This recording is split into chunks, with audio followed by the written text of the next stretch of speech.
बॉलिवूडचा king Khan Shahrukh खानचा मुलगा आर्यन खान पुन्हा एकदा वादाच्या भोवऱ्यात अडकलाय। 28 नोव्हेंबर रोजी बंगळुरूमधील एका पबमध्ये झालेल्या कार्यक्रमात आर्यन खानने आक्षेपार्ह हावभाव केल्याचा आरोप त्याच्यावर करण्यात येतोय आणि या प्रकरणाची तक्रार स्थानिक रहिवासी आणि वकील खान ओवेज हुसेन यांनी पोलिसांकडे केली आहे। शिवाय त्यांनी ही तक्रार डीजी, आयजीपी, शहर पोलीस आयुक्त, डीसीपी आणि महिला आयोगाकडे सुद्धा पाठवली आहे।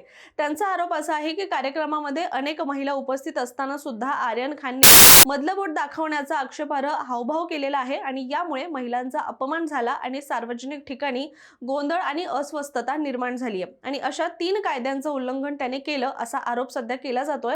आर्यन खानच्या घटनेचा कथित व्हिडिओ सुद्धा सोशल मीडियावर प्रचंड व्हायरल झाल्यानंतर या प्रकरणावर आता मोठी चर्चा सुरू झाली आहे। दरम्यान पोलीस उपायुक्त मच्छिंद्र यांनी सांगितले की सोशल मीडिया पोस्टच्या आधारे स्वतःहून चौकशी त्यांनी सुरू केली असून पब परिसरामधील सीसीटीव्ही फुटेज सुद्धा जप्त केले आहेत आणि त्यामुळे आता पुन्हा एकदा आर्यन खानच्या अडचणी वाढणार असंही दिसू लागले।